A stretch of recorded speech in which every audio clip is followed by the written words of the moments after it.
Okay, so in this video I'm going to show you how to take a side shot in order to create a template. Now we have most templates for every bike, but there are some instances where you may have certain race body or custom race body work, or you may have a vintage bike that the shots aren't available online, so we need to have certain images or pictures taken by the customer in order to get an accurate template.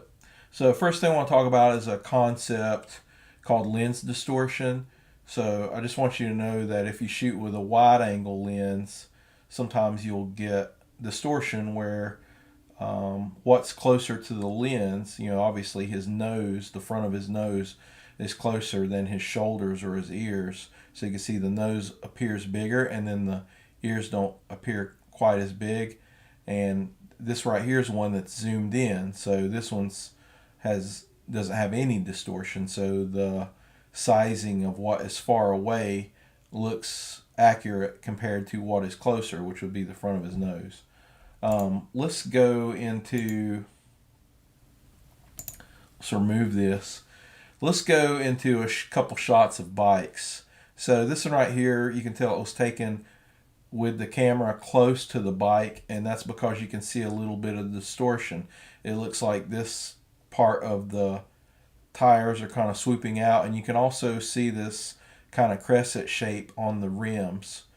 And you can see down here, you're looking downward and you see the crescent shape there. And then you also, if this was more flat, it'd kind of be easier to tell. It's more easier to tell when you're looking at someone's face. But if you took two bikes side by side, you would tell that it's more accurately shot if you're further away and zoomed in.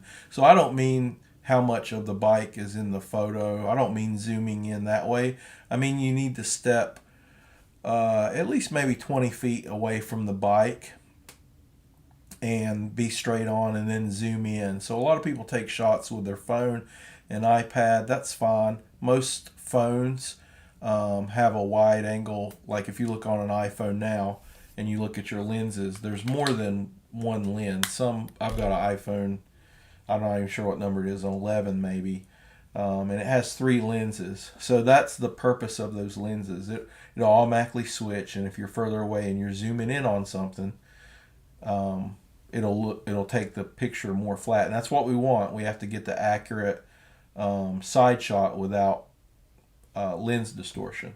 So let me show you another example here too. So here's another one. This one's even more exaggerated.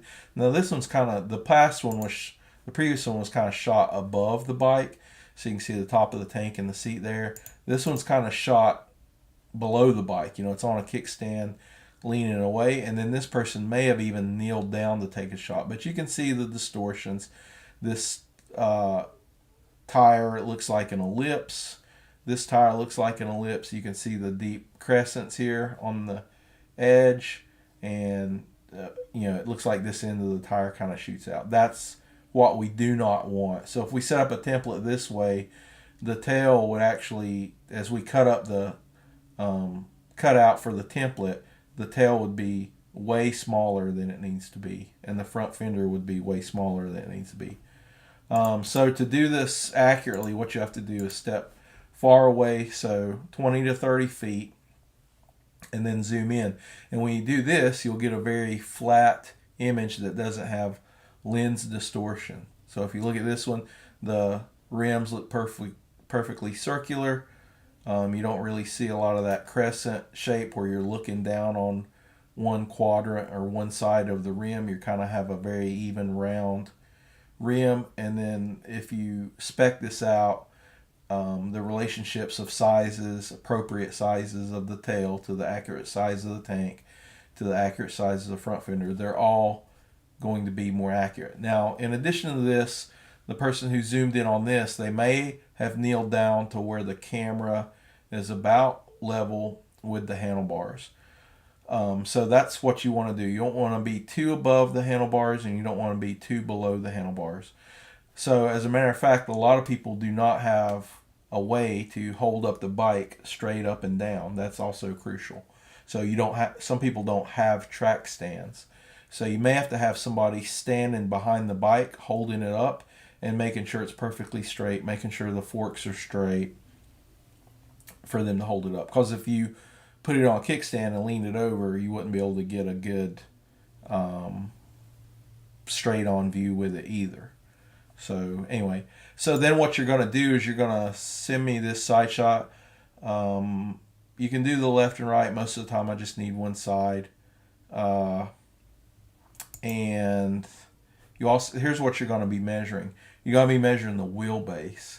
So the wheelbase of any motorcycle or vehicle, if you look this up, it's from the center of the axle to the center of the axle. So center of the front wheel to the center of the back wheel.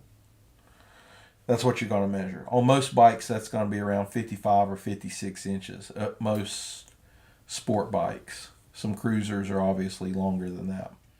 So you're going to give me this measurement. You don't have to, it may be 55.6 inches or something like that. You can give me, the actual size, axle to axle. Now I can look this up on most bikes, but if you have a vintage bike, or if you have, most of the time, if you have a vintage bike or like a custom bike where something's, the forks have been changed, the rake's been changed, something's been shortened, or you have a custom, if you have a custom swing arm, it's not really going to affect the bodywork. So it's very much so has to do with if you have a vintage bike is where I need this measurement. So most of the time what I'm asking for from a customer is just that side shot, and I can get the measurement by looking it up online. So if you have any questions, just let me know. And of course, when you send an image, if there's something wrong or I think something needs to be kind of tweaked the way you're taking the picture, I can kind of give more guidance as needed. But this video will kind of help to explain, for the most part, for most people, whenever I ask for a picture. Most of the time, with all the factory bikes and all the templates, I've got all of them. Like I said, it's only when you have custom body work, sometimes race body. So if you go to like the race body website, like Shark Skins or something like that, they don't have this shot with the bodywork set up on it like this. So and then I can still kind of get it done usually, but for custom or vintage bikes, definitely I'd be asking for a picture like this. Any questions, let me know.